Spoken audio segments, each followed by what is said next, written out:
Everybody, it's Emma again. Welcome back to my studio.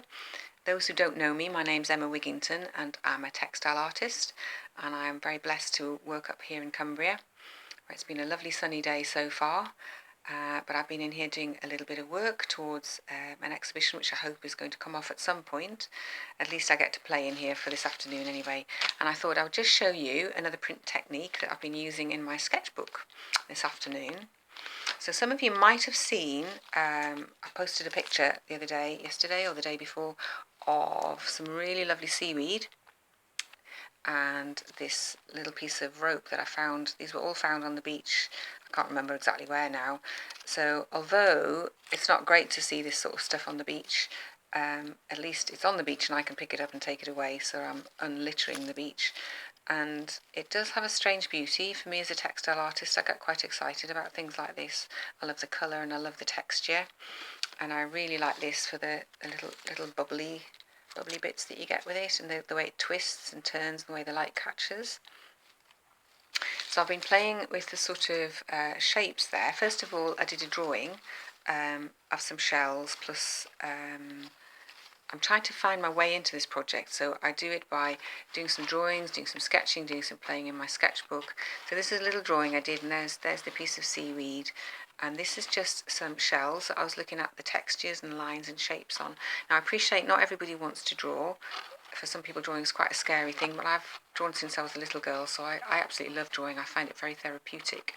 But you don't have to draw like this. If you want to draw, you can do other things. I also did this, which is using, I think it was a Sharpie pen or whatever. I'm sorry, that's probably a brand, but you know what I mean. It's this was actually a metallic one, and I just wanted something that gave me some really clean lines, so that when I looked at the shapes of the shells and I looked at the patterns and the lines on them, I was just trying to make a sort of an expression of that using a pen. And then what you can do is, if you have a little viewfinder, just make yourself a little square. This is a piece of cardboard. I've just made a little square, and it's awfully useful because you can then just sort of extract. That's a bit big for that one. Let's have a slightly smaller one. You can then look at the lines and just sort of extract them. And I mean, the other thing you could do is just draw yourself some squares on a piece of paper and draw these sort of marks within the squares, so that you get a sort of a frame around it, so you're only looking at the lines and the shapes that you're coming up with from your found objects. So that's what I was kind of looking at, and that led me to doing a little bit of work in my sketchbook. So I was looking at this piece of rope again, and all I did was some lines. I just took my pencil and I took it's a wax soluble crayon pastel, so that's the blue, so the black is my pencil. And I also did, I don't know if you can see if I get really close up, a little bit of zigzag stitching up there as well. And again, you can take your little viewfinder, and if you look, it starts to frame little bits that you can just look at and say, well, I like this, or I don't like that, or I'd like to take that a bit further, or play with that a bit differently. You could cut squares out of this. It's just all about playing to find a way into the subject that you're wanting to explore. And then underneath that, let's block that top bit off, I did some circles which were taken from the seaweed, and I just literally drew circles, and then I added some wax soluble, what are they called again? Soluble wax pastels. And then you can wet that and you get a nice soft effect.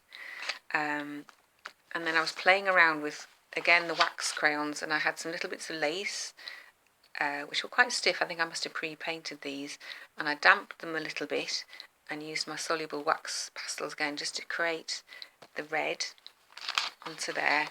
And then I've printed it, just pressed it down with my finger, and I've got these really nice sort of lacy effects going across the top of some of the balls. And then on some of the other balls I've done circles of lace which I've sort of stitched on.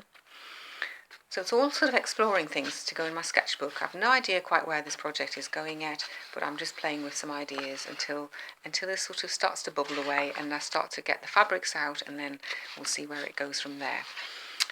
So this afternoon, what I simply wanted to show you was this little print technique that I've sort of come up with. Last time I showed you printing using Perspex. Today this is polystyrene. Now, not a great stuff to use really. It's not something I would normally choose to use, but I went to a workshop recently and this was available for mark making, and I thought I quite like that. And you could, if you haven't got fresh polystyrene like this, you could just simply reuse meat trays from you get meat in from supermarkets and places and butchers. So as I say, wouldn't be my medium of choice for obvious reasons, but as I've got it, I'm going to use it, and I'm going to show you how to have some fun with it this afternoon. So, taking those nice lines as my inspiration. Oh no! First of all, I'll show you what I did with the bubbles on the other side of this piece. Look, here we go. All I did was drew circles, and it sort of indents into the polystyrene. I drew that with a pencil, and then I brushed water across it, and then instead of paint, I discovered that if you use your soluble wax pastels, you can create some really nice effects. So if you can mix your colours, so that's a green and a blue, and when you print it onto some paper, you get some really nice effects. So this one at the bottom, I think had quite a bit of water on it. It was quite a wet print, and this was the second print I did, so you can see it's much drier, and you get lovely circles starting to appear.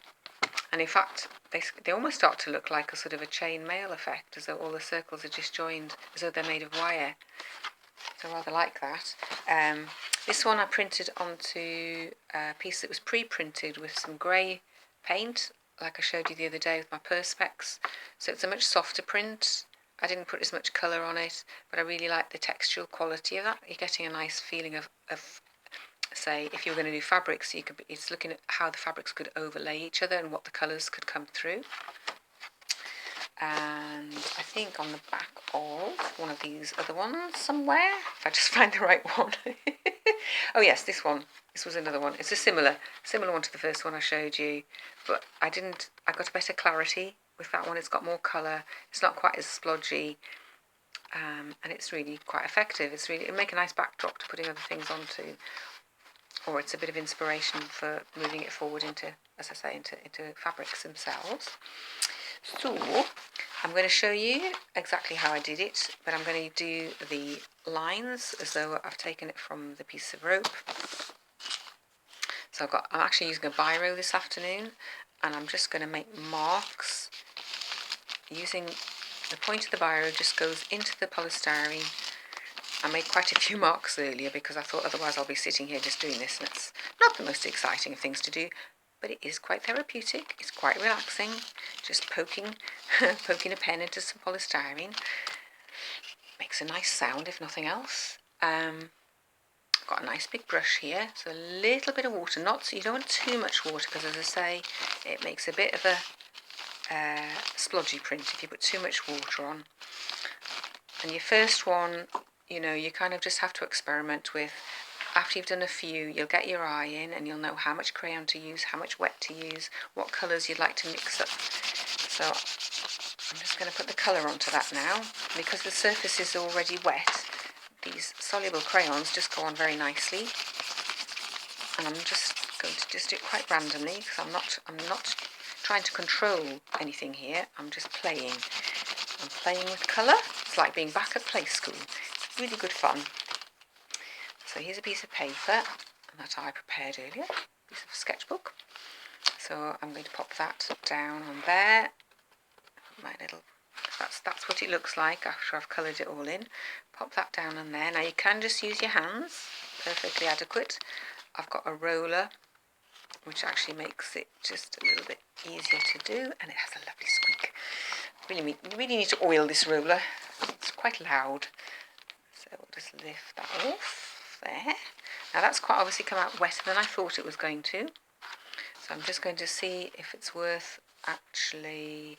I might do a second print off that one and just see what it looks like. It's probably going to be possibly a bit too faded. But we'll give it a go and see what it looks like. This is the fun of printing. You never quite know what it's going to come out like. Yeah, see that's way faded. But you could do a second print in some other colours on top of that. You could maybe do something with a different colour to contrast with it. I think what I'm going to do is just add a tiny bit more water and just colour up the plate again like this. A bit more blue, a bit of pale blue. As I say, this is very therapeutic. It's just playing with things. And if you don't mind getting your fingers a bit painty, why not? In fact, what I might do, I'm just going to print that on top of the second one that I did there and see what happens, because I'm feeling adventurous this afternoon.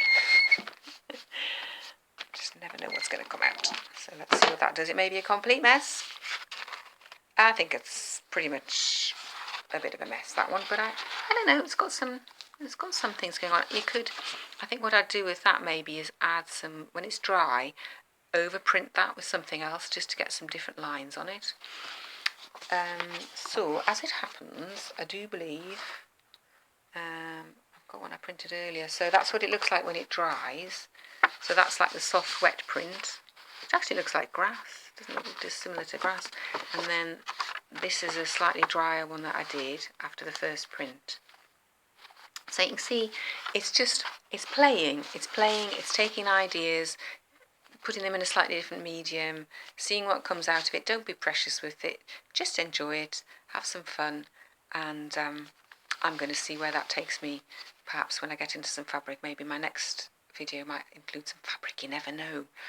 Anyway, great to see you here again. I hope you're keeping well and that this has perhaps given you something fun to look at for a little while. Take care now, keep creating. Bye for now.